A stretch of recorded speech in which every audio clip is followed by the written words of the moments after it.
नमस्कार मित्रांनो, स्वागत आहे तुम्हा सर्वांचंच आपल्या आजच्या या व्हिडिओमध्ये।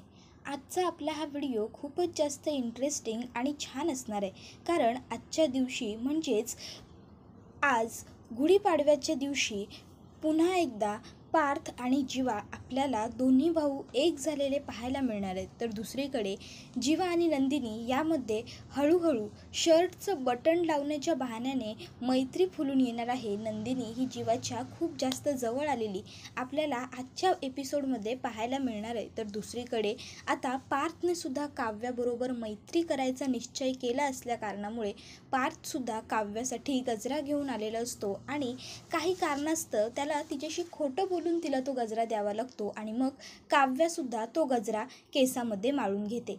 आता नेमकं पार्थ काय खोटं बोलला असेल काव्याबरोबर आणि मग काव्याने कसा गजरा माळला असेल हे सगळं तर आपल्याला एपिसोडमध्येच पाहायला मिळणार आहे। तर दुसरीकडे आता एवढं सगळं छान सुरू आहे आणि त्याच्यामध्ये वसुहत्या किंवा रम्या यांनी मिठाचा खडा टाकला नाही असं सुद्धा होणार नाही। मग काय, आता मुद्दामून रम्या ज्यावेळेस काव्य श्रीखंड बनवत असते त्यावेळेस श्रीखंडामध्ये बिघाड करते, पण नंतर सगळेजण जेवताना मात्र सगळ्यांना श्रीखंडाची चव व्यवस्थित लागते। आता नेमकं श्रीखंड व्यवस्थित केलं कुणी आणि घडलं काय हे सगळं जाणून घेण्यासाठी तर तुम्हाला आपला आजचा एपिसोडच पूर्ण पाहावा लागेल। त्याचबरोबर आता रम्याने मुद्दामून गुढी खाली पडावी असा सुद्धा प्रयत्न केलेला असतो, पण यावेळेस चौघही मिळून म्हणजेच जीवा, नंदिनी, पार्थ, काव्या चौघजण मिळून कशा प्रकारे गुढी सावरतात, तसेच चौघही मिळून कशा प्रकारे जोडीने गुढीचं दर्शन घेतात हे सगळं आपल्याला आजच्या भागामध्ये पाहायला मिळणार आहे। एकंदरीत आजच्या एपिसोडमध्ये खूप चांगल्या गोष्टी घडणार आहेत,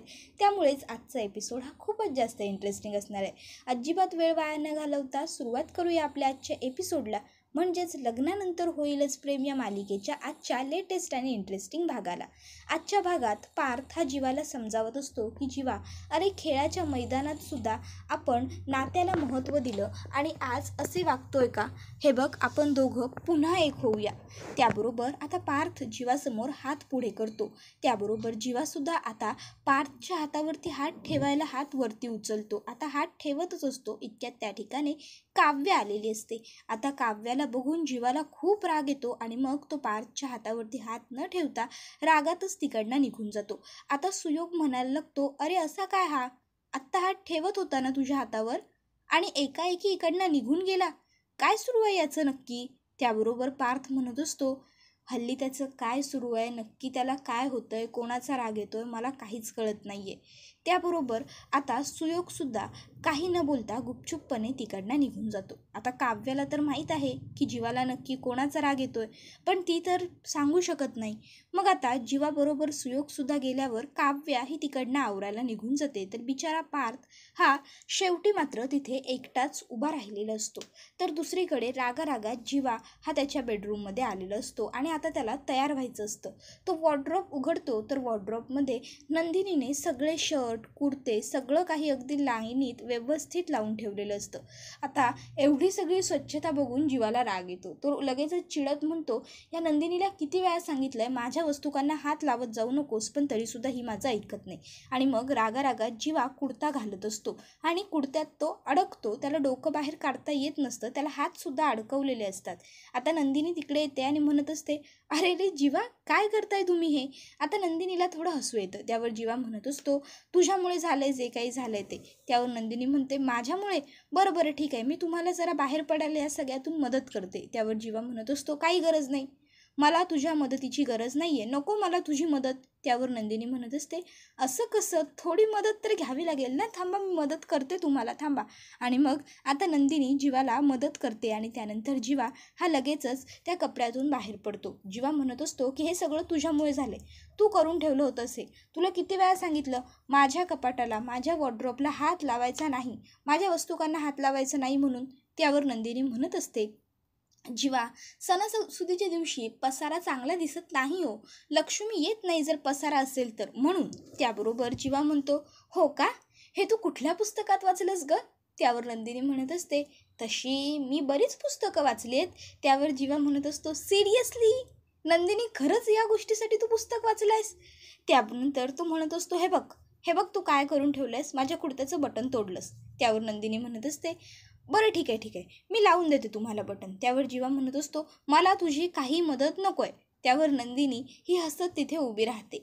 त्यावर आता जीवा लगेच नंदिनीकडे बघतो आणि म्हणत असतो, आता फक्त हसत उभी राहणार आहेस की मला सुई धागासुद्धा आणून देणार? त्यावर नंदिनी म्हणते, हो पण नाही, तुम्हाला तर माझी मदतच नको आहे ना. त्याबरोबर नंदिनी हसते आणि म्हणते, थांबा, मी सुई धागासुद्धा आणते आणि तुमचं शर्टसुद्धा लावून देते. आता नंदिनीला सुई धागा शोधायची गरज लागत नाही, कारण तिने पसारा केलेला नसतो, तर तिने व्यवस्थित सर्व वस्तू जागेवर ठेवलेल्या असतात. त्यामुळे तिला सुई धागा अगदी पटकन आणि लगेच भेटतो. आता नंदिनीने एवढ्या पटकन सुई धागा आणल्यामुळे जीवा नंदिनीकडे बघतच राहतो. मग नंदिनी व्यवस्थित सुई धागा वगैरे होते आणि जीवाकडून बटन मागून घेते. आता जीवा नंदिनीच्या हातामध्ये बटन तर देतो, पण त्याच्या चेहऱ्यावर थोडं टेन्शन असतं. नंदिनी म्हणते, डोंट वरी, व्यवस्थित लावेन मी बटन, नाही लागणार तुम्हाला, हळू करते. आणि मग नंदिनी जीवाच्या शर्टचं बटन लावायला सुरुवात करते. तर दुसरीकडे काव्या ही पहिल्यांदा लग्न झाल्यानंतर एवढी सुंदर तयार होत असते. तिने छान पिवळ्या रंगाची साडी नेसलेली असते, थोडेसे दागिनेही घातलेले असतात, नेकलेस, बांगड्या, कानातले.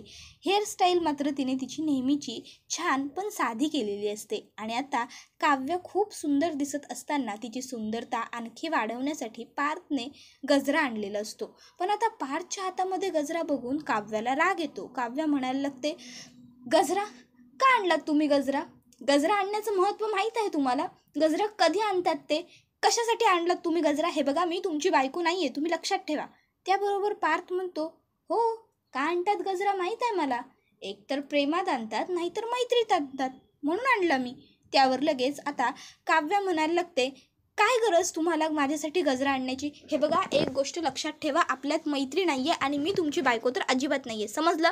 आता मात्र काव्या ही पार्थवरती ओरडत असते. मग आता पार्थ म्हणतो, आईने दिलाय तुमच्यासाठी गजरा. तुम्हाला असं वाटलंच कसं मी तुमच्यासाठी गजरा घेऊन येऊ शकतो?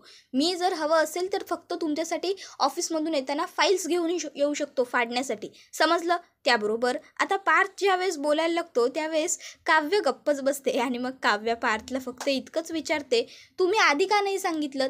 त्यावर पार्थ लगेचच म्हणतो, तुम्ही बोलण्याची संधीच कुठे दिलीत मला मध्ये. त्याबरोबर लगेचच आता काव्या ही म्हणत असते, हो ते. त्याबरोबर पार्थ म्हणतो, बरं आता गजरा लावा आणि छान तयार व्हा, आवरा.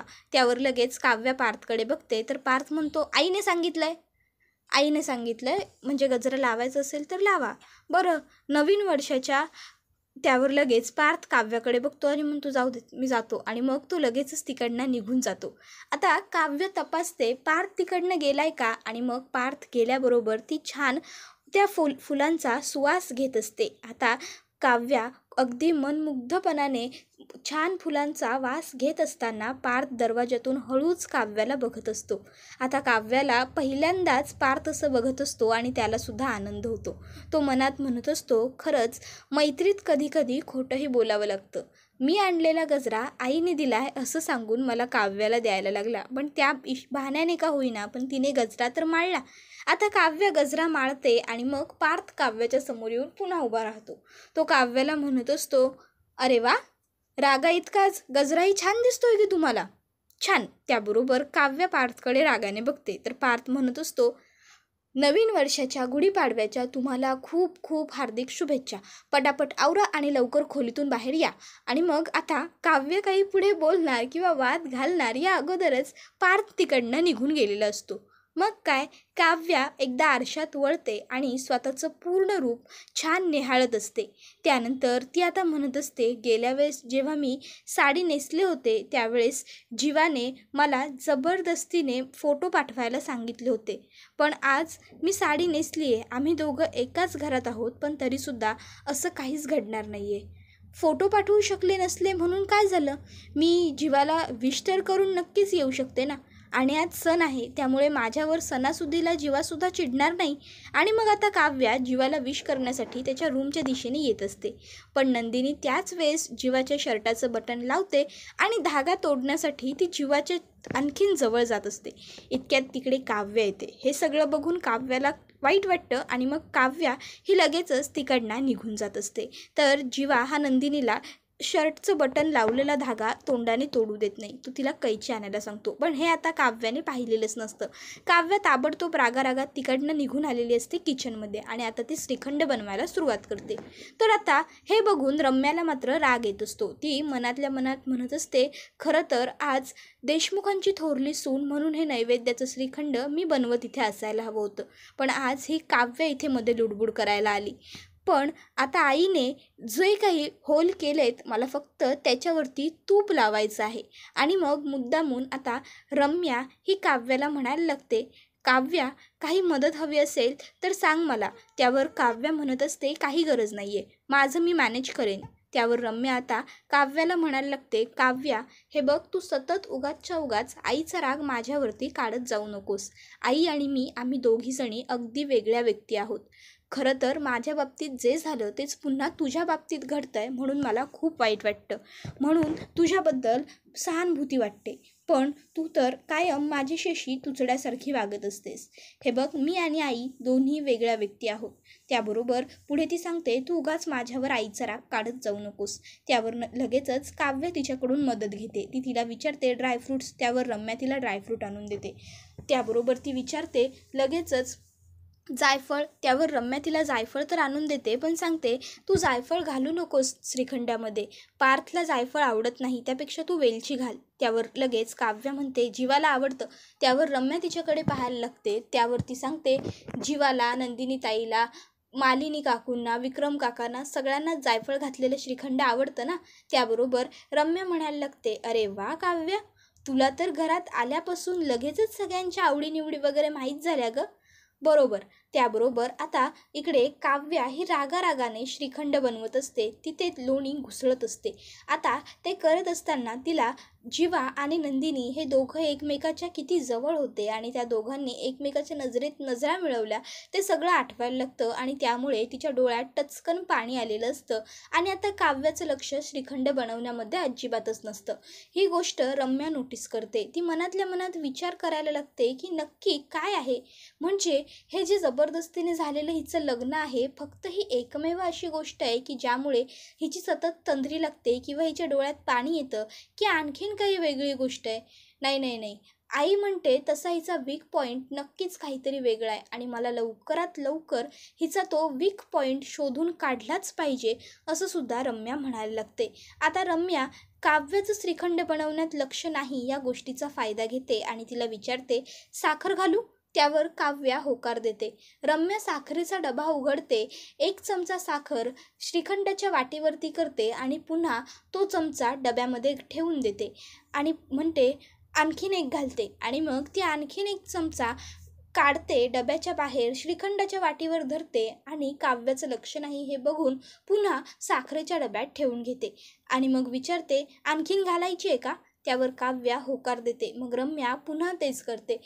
डब्यातून 1 चम्मच साखर काढते, श्रीखंडाच्या वाटीवर धरते आणि लगेचच पुन्हा तो चम्मच ठेवून देते डब्यात. आता काव्याला माहीत नसतं की रम्याने काय केलंय. ती रागारागात ते घुसळतच असते. मग रम्या लगेचच तिला हलवते आणि म्हणते, ओ श्श मॅडम, कुठे लक्ष आहे तुमचं. झाली साखर, घुसळलीस तू त्यामध्ये. अजून किती वेळ. साखरेचं पाणी झालं, विरघळली साखर. त्यावर लगेचच काव्या खाली बघते. इतक्यात त्या ठिकाणी नंदिनी आलेली असते. आता नंदिनी आल्याबरोबर रम्या लगेचच काव्याला म्हणते काही लागलं तर सांग मला, आहे मी इथेच. आणि मग ती तिकडनं निघून जाते. त्याबरोबर नंदिनी काव्याला म्हणत असते, काव्या काही मदत लागली तर सांग मला, आहे मी इथेच. आता नंदिनी एवढ्या प्रेमाने बोलत असताना सुद्धा काव्याला तिचा राग आला असल्या कारणामुळे ती रागातच नंदिनीला उत्तर देते, काही नको आहे मदत तुझी, झालं माझं सगळं. आणि मग ती आता तिकडनं निघून जाते. आता मात्र काव्या जाते पण नंदिनी खाली बघते तर काय, काव्याने श्रीखंड फक्त घुसळून ठेवलेलं असतं, ड्रायफ्रूट टाकलेले नसतात, काहीच केलेलं नसतं. तर दुसरीकडे आता पार्थ आणि सुयोग दोघं भाऊ मिळून गुढी उभारत असतात. आता पार्थ छान गुढीला हार घालतो, साखऱ्या लावतो आणि त्यानंतर कलश लावायची वेळ येते. त्यावेळेस तो सुयोगला विचारतो कलश कुठे. आता मात्र सुयोगने कलश आणलेला नसतो. आता तो पार्थला काही उत्तर देणार इतक्याच त्या ठिकाणी जीवाची एंट्री झालेली असते आणि जीवाच्या हातामध्ये गुढीसाठी कलश असतो. आता तो पुढे येतो आणि पार्थच्या हातामध्ये तो कलश देत असतो. त्यावर पार्थ त्याला म्हणतो, तुझा सुद्धा हात लागू देत गुढीला, तू कलश लाव. आणि मग काय, लगेचच जीवा गुढीला कलश लावतो. फायनली तिन्ही भावांच्या हाताने गुढी उभारून झालेली असते. इतक्यात त्या ठिकाणी आई येते. आई म्हणत असते, अरे वा, छान उभारली आहेत की तुम्ही गुढी. आणि मग लगेचच आता आई ही पार्थला हाक मारते. पार्थ त्याबरोबर लगेचच आता पार्थ हा बघायला लागतो काव्याकडे. काव्यासुद्धा पार्थकडे बघते, तर पार्थ तिला इशाऱ्याने पुढे हात दाखवतो, म्हणजेच चल पुढे. त्यावर काव्या पुढे येते आणि मग काय, काव्य आणि पार्थ दोघंजण मिळून गुढीची पूजा करतात, गुढीला नमस्कारही करतात. आणि मग आता त्यांची पूजा करून झाल्यावर लगेचच काव्या ते ताट नंदिनीच्या हातात देते. आता नंदिनी नात्याने जरी काव्याची थोरली बहीण असली तरी आता लग्नानंतरच्या नात्याने ती काव्याची धाकटी जाऊ आहे. त्यामुळे आता शेवटी थोरल्या जावेच्या मानानंतरच धाकट्या जावेला मान असतो. त्यामुळे नंदिनी ही काव्याच्या मागून गुढीची पूजा करते आणि मग सगळे कुटुंब छान एकत्र जेवायला बसलेले असते. आता नंदिनी ही सगळ्यांना सर्व करत असते. तर लगेचच मिथुन हा म्हणत असतो, वाढा वाढा सुनबाई, लवकर वाढा, घाई करा. त्यावर लगेचच मालिनी म्हणत असते, हो हो मिथुन भाऊजी, मिळणार आहे तुम्हाला. त्यावर मिथुन लगेचच म्हणायला लागतो, हो काय सांगू वहिनी तुम्हाला, मला अजिबात कंट्रोल होत नाहीये.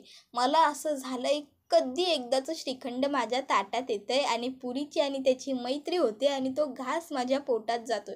सुनबाईंनी एवढं आवडीने श्रीखंड बनवलंय, मग पटापट खाल्लं पाहिजे की नाही ते. त्याबरोबर आता मंजू त्याला म्हणत असते, अहो गप्प बसा हो तुम्ही, काय सुरू आहे तुमचं. त्याबरोबर लगेच तो हसतो आणि गप्प बसतो. तर लगेच आता विक्रम म्हणत असतो, ए गप ग तू मंजू, कशाला उगाच त्याला ओरडतेस. असते एखाद्या माणसाला एखाद्या पदार्थाची ओढ. आम्ही ज्या वेळेस लहान होतो ना, त्यावेळेस हे मार्केटमधले श्रीखंड किंवा मार्केटमधले गोड पदार्थ घरी यायचेच नाही. प्रत्येक सणाला गोड पदार्थ हे घरीच बनायचे. होळीला पुरणपोळी, गणपतीमध्ये मोदक, नारळी पौर्णिमेला नारळी शेंगा किंवा नारळाच्या वड्या. खरंच, आणि गुढीपाडव्याच्या दिवशी श्रीखंड आणि पुरी याचं एक अलौकिक नातंच आहे, नाही का. त्याबरोबर सगळेच जण होकार देत असतात, हसत असतात. तर विक्रम म्हणतो, बरोबर ना गं वसुताई. त्यावर वसुहत्यासुद्धा होकार देते. आता लगेचच नंदिनी सगळ्यांना म्हणते, पण आजचं श्रीखंड आणखीन स्पेशल आहे. त्याबरोबर लगेचच विक्रम नंदिनीला विचारायला लागतो, आणखीन स्पेशल का बरं नंदिनी. त्यावर नंदिनी म्हणत असते, कारण आजचं श्रीखंड हे काव्याने बनवलंय. म्हणजे वसुहत्यांनी काव्याला श्रीखंड बनवायचं चॅलेंज दिलं होतं आणि तिने ते एक्सेप्ट करून श्रीखंड बनवलंय. आता खरं तर काव्या नंदिनीला म्हणत असते की नको सांगूस कोणाला, पण ती इशाऱ्याने सांगत असते. पण तरीसुद्धा नंदिनी सगळ्यांना सांगते की आजचं श्रीखंड हे काव्याने बनवलंय. आता मालिनी लगेचच श्रीखंड बघते आणि म्हणते, अरे वा, श्रीखंड खरंच खूप छान दिसतंय, ड्रायफ्रूट वगैरे टॉपिंग खूप छान केलंय. त्याबरोबर लगेचच आता वसुहत्या म्हणायला लागते, अरे हो हो, अगोदर खा तरी आणि मग कौतुक करा. नाही म्हणजे काय आहे, जे जसं दिसायला असतं तसं नसतं ना, म्हणून म्हटलं. आणि तसंही कडू माणसाने बनवलेला पदार्थ कडूच नसेल हे कशावरून, त्याच्या हातून गोड कसं काय होईल ना. त्यानंतर आता काव्या ही रागारागात कडुलिंबाची पानं खात असते आणि मालिनी व पार्थ दोघंही तिला थांबवत असतात. त्यानंतर आता मुद्दामून रम्याने गुढीचा कलश हा थोडा वाकडा करून ठेवलेला असतो, जेणेकरून कलश खाली पडावा आणि मग काहीतरी अपशकुन झाला वगैरे असं काहीतरी बोललं जावं. आता लगेचच सगळेजण गुढी उतरवायला येतात. त्यावेळेस गुढीला हात लावल्याबरोबर गुढीवरचा कलश हा पडत असतो. पण त्याच वेळेस जीवा नंदिनी गुढीचा खालचा बांबू पकडतात. तर लगेचच पार्थ आणि काव्या हे दोघं मिळून गुढी पकडतात आणि चौघही जण मिळून गुढी पडण्यापासून थांबवतात. त्याबरोबर हा एपिसोड इथेच संपतो. पण फायनली चौघांनीही गुढी पडण्यापासून आणि तिचा अपमान होण्यापासून वाचवलेली असते. त्याचबरोबर हा एपिसोड इथेच संपतो. आजचा एपिसोड हा खूपच जास्त इंटरेस्टिंग, मनोरंजक, त्याचबरोबर छान, स्मॉल अँड स्वीट होता. मित्रांनो, आजच्या एपिसोडमध्ये ज्या काही घडामोडी झाल्या त्या खूपच जास्त इंटरेस्टिंग झाल्या. तुम्हालाही असंच वाटतंय ना? असंच वाटत असेल तर ते आम्हाला कमेंट करून नक्कीच सांगा. त्याचबरोबर आज कोणती जोडी जास्त छान दिसत होती, पार्थ आणि काव्या की नंदिनी आणि जीवा? तसेच पार्थने काव्यासाठी आणलेला गजरा तुम्हाला आवडला की नंदिनीने जीवाला शर्टचं लावून दिलेलं बटन ते कमेंट करून सांगायला विसरू नका. तुम्हाला कोणत्या जोडीला एकत्र पाहायला आवडतं ते सुद्धा आठवणीने सांगा. आणि फायनली दोन्ही भावांनी एकत्र मिळूनच गुढी उभारली याबद्दल काय मत आहे तुमचं हे सांगायला विसरू नका. शेवटी भाऊ हे कितीही भांडले कितीही वैर घेतलं तरी भाऊच असतात. शेवटी एकाला दुसरा बोलला किंवा दुसऱ्याला एक बोलला तरी फायनली शेवटी मात्र ते एक होतच असतात. याबद्दल तुमचं मत काय आहे हे कमेंट करून नक्कीच सांगा. त्याचबरोबर व्हिडिओला लाईक करा, चॅनलला सबस्क्राईब करा आणि बेल आयकॉन आठवणीने प्रेस करा. तुमचा एक लाईक हा आमच्यासाठी खूप महत्त्वाचा आणि मोलाचा असतो. त्याचबरोबर आपला हा व्हिडिओ जास्तीत जास्त कुटुंबियांपर्यंत तसेच मित्रपरिवारांबरोबर सुद्धा शेअर करा, जेणेकरून त्यांनासुद्धा आपल्या अशा छान छान व्हिडिओंचा आनंद घेता येईल. धन्यवाद.